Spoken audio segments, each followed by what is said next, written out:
I remember thinking to myself, like, I don't even know what it feels like, what that feels like.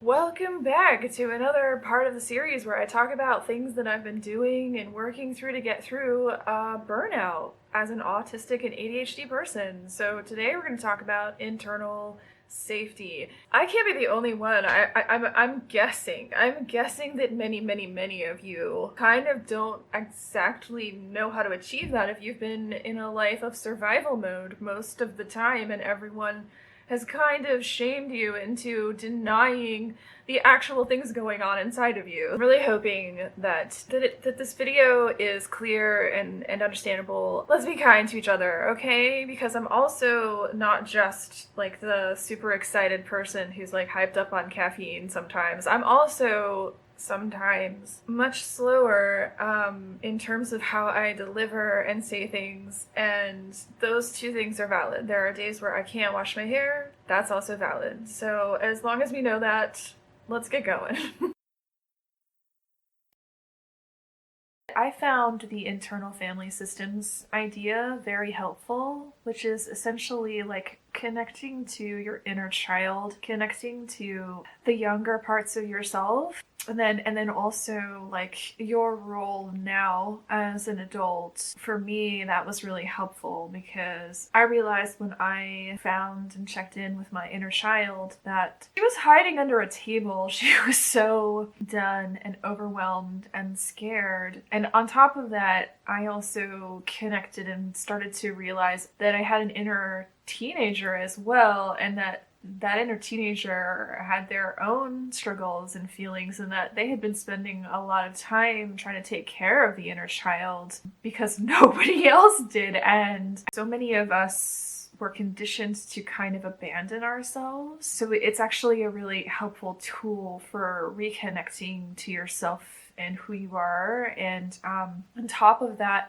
the things that you would have wanted as a kid, you can now be your own parent to those kids and give them the things that you didn't have the opportunity to get. And you know, there were some tough conversations and some moments where I realized things like both of them were kind of upset with me that there were times where I would sacrifice them and me for the needs of other people in ways that weren't fair or kind or nice. So I feel like it really helped me to get in like deeper into knowing and like standing up for myself and those kids. But also I think it helps with, if you ever struggle with like this whole like self-love idea, it can be so intimidating at first. You're like, what?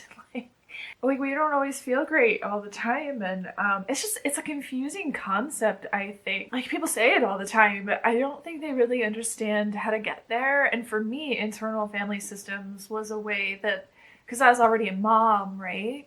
For me to look at myself through the lens of a parent, a loving parent, like a loving parent, like a good parent, and be like, oh, you just need compassion right now. You just need support. You just need love. You need protection. You need to be yourself. You need to be authentic. And also, like, why would I treat a child poorly, especially if that child is me? Like, and so it kind of changed my brain a little bit, so I could see the ways that I was talking poorly to myself and like being really hard on myself. And I actually have a picture of myself from when I was a tween, I think, or 10 or 11 or something, that I now like have out in a place that I pass by all the time, just so that I can remember and reconnect with like how awesome that kid was. It helps for grieving. It helps for like really, you can go back into the past, go back to your past self and like help. It isn't always over. I can understand, and I don't recommend necessarily going back to past things that happened if that's going to be too difficult for you, but you can certainly go back to the parts to you. You can go back to you. It's been really magical, actually, to reconnect, understand what they need, let them have the capacity to speak and like have all of these things that they may not have gotten in real time, but now they do. Yeah. I can't say enough about it. It may not be a concept that works for everybody, and sometimes it can be hard if you struggle with like alexithymia, being able to name your feelings, or not being able to visualize things. It may not be the strategy for you, but I have a very vivid imagination, which I'm a creative person. That's just one of my strengths and one of my gifts. And this is not putting down anyone who struggles with those things. It's just, this is one of the things that has informed my healing because I have it and it's available to me. And it also meant that because I knew what little me's needed from the perspective of now a loving parent, which is another skill that I could use for this. I just started to really like trust in my own internal, dialogue or experiences, or like knowing what I believe to be right. Interestingly enough, I took a class on traditional like Jewish, Ashkenazi, etc. folk practices, like with herbalism and like candles and like all of the traditions and practices that aren't really housed in the formal religious aspect. And I did this because I wanted to connect to my ancestors in a way that was authentic, instead of like claiming a spiritualism that was not housed in my own history and the things that my family practiced and did, going back and back and back and reconnecting to them that way. I don't really know a lot about like the older parts of my families. I don't really know a lot about my actual parents besides stories from people.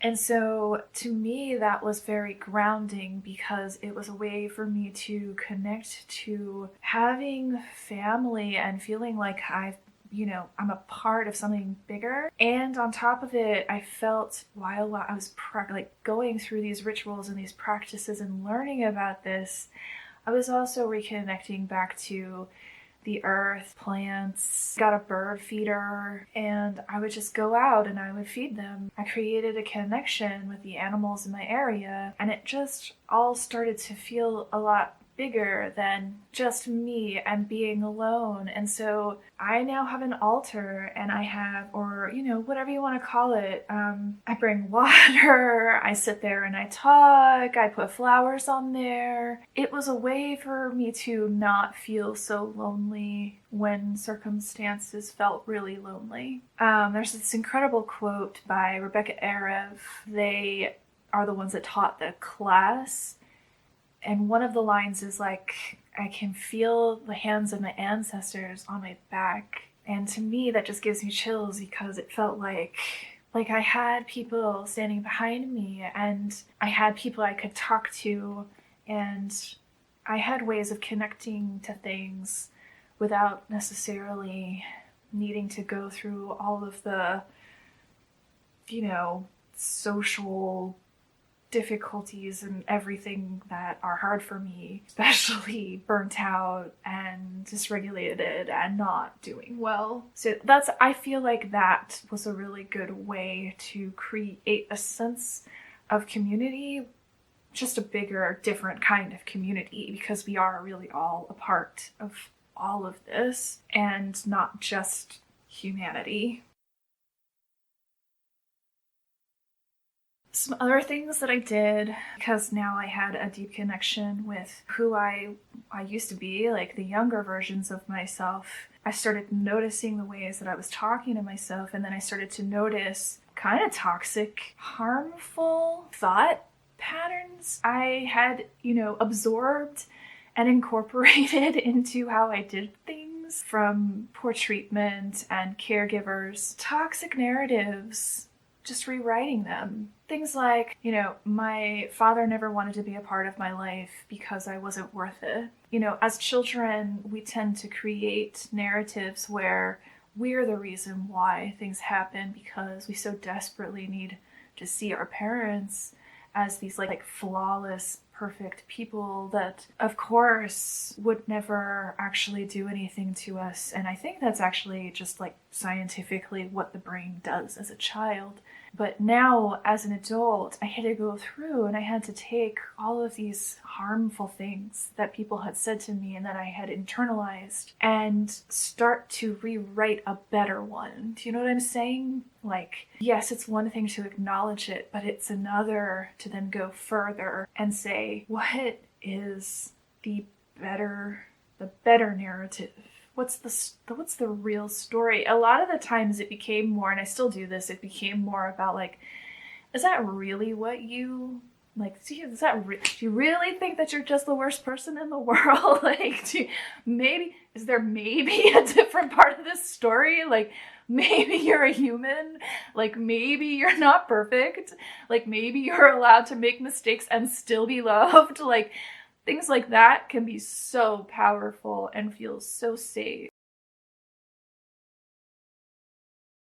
Another part of creating internal emotional safety was finding ways to express big feelings safely. And that for me looked like, honestly, going in the car, in the garage, at any time I needed to, and just letting it all out, yelling, getting mad, freaking out, saying whatever, and then like without any judgment. Nobody's listening to you. I mean, if you want to invite your ancestors, you can do that. Like, you can express this stuff without judgment, with compassion, and just get it out without it having to seep into other people's lives. Like, so many times I just liked doing that because then I could say whatever I wanted.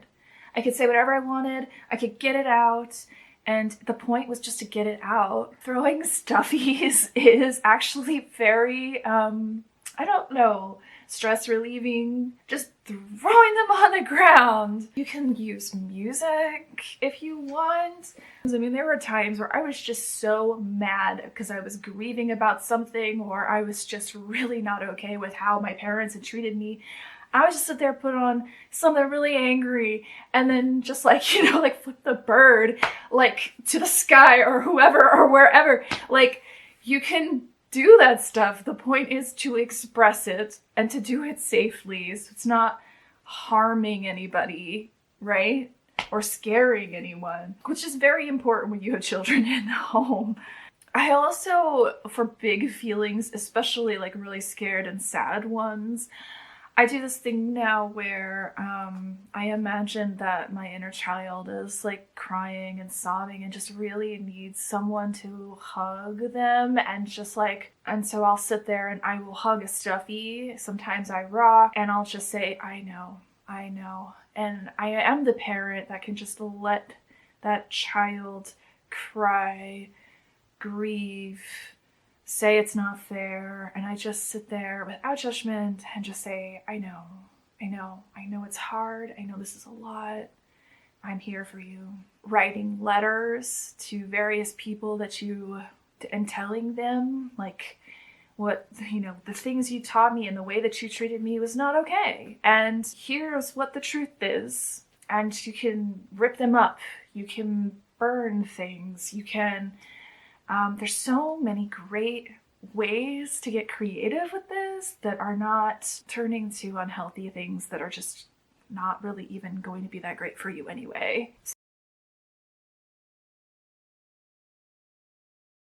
So something else that I used was to do tarot readings and to use tarot cards as kind of a way of tapping into and trying to locate and figure out what my brain was trying to process or go through.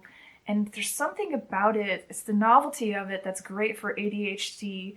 It's like an additional level of like thought and like kind of problem solving and like trying to put together the pieces of something You just have to make sure, like, I would not recommend if you tend to get really anxious with that stuff because you're like, oh my gosh, like, this is terrible, or this is gonna say, like if you're doing it from a place of fear, like if you're doing it from a place of, these cards are telling me that something terrible is going to happen, then you don't, that's not good for you. But for me, that was really helpful just to be like, okay, I am feeling all of this stuff.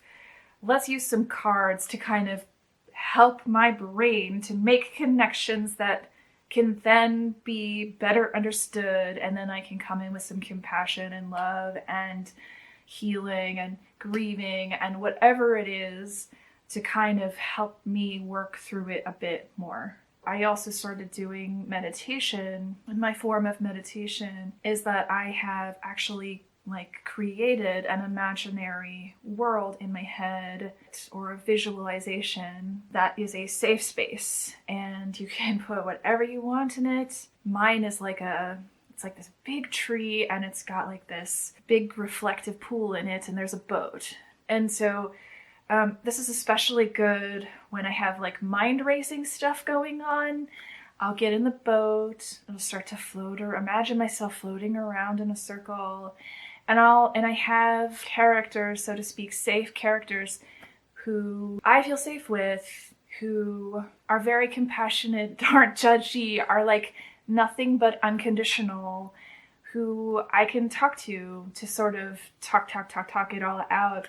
And what I found really interesting about doing this kind of meditation is that I would just sort of talk in a circle, and they'd say, yeah, I know, and be supportive. And slowly I would start to like get sleepy, and the words, the internal dialogue just sort of slows down. And then I start to fall into sleep.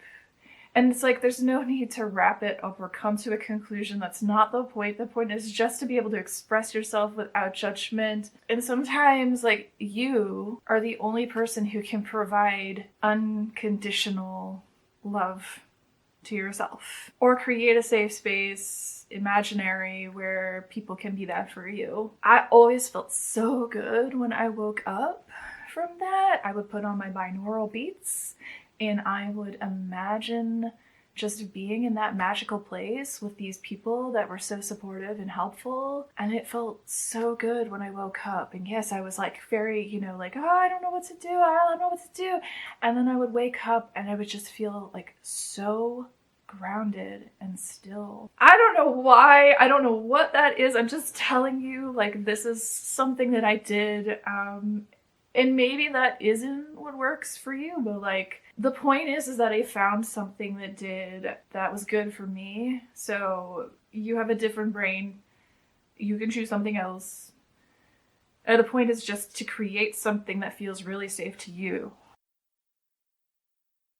Only other thing I would mention is if you do have access to therapy, if you do have access to a therapist who is not establishment. Personally speaking, I was trying to go towards a place of self-love, and I knew that I couldn't do that in an environment where someone was going to try to improve my neurotype rather than supporting me properly. I did have a therapist, is neurodivergent and wonderful, and I wouldn't say has really like told me how to be ever, but was just there as like another safe person that I could talk to as I was going through this process, and would like now and then help me to see things through a more compassionate lens to myself. Do I necessarily think that all therapy is the right idea?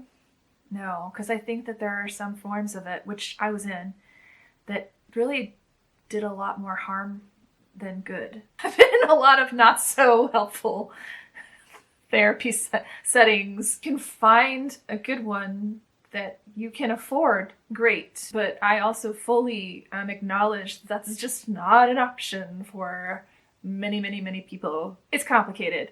And I can't stand the fact that it's so complicated that even if we have access to certain external resources, like sometimes they're not even particularly good for us. Overall, I'm actually really happy with all of that work that I've done to create a sense of safety and balance within myself, because I can take that anywhere. And so if I'm having it's like I like the idea of having things that are not all just based in external places. I like that idea. I think that internal work sometimes gets a bad rap because everyone says, well, yeah, but then the external stuff's never going to change. So, and I'm like, yes, but so why wouldn't you do this stuff? Like, again, do the stuff you can. Even doing this, I am not grounded 100% of the time. I am not regulated 100% of the time. That means that you could do everything right and still be struggling inside and still be struggling. However, these are coping strategies and tools for when you are struggling that do help you, that do help me, which is why I say I'm going to keep using them. They're tools, they're strategies, and they're things I can do regardless of what everything outside of me is looking like or doing. It's a long process. I don't think it ever really stops. Like, I don't think that I'm ever going to stop. I am just going to keep creating a stronger relationship with my inner kids and connecting more, like, spiritually to my ancestors and to things around me in a way that feels grounded. And yeah, like, these are like long-term things that really help me a lot.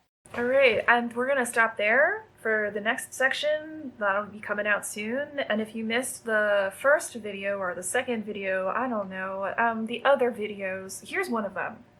I'll see you next time, my salty possums. And we're 5K strong, it's awesome.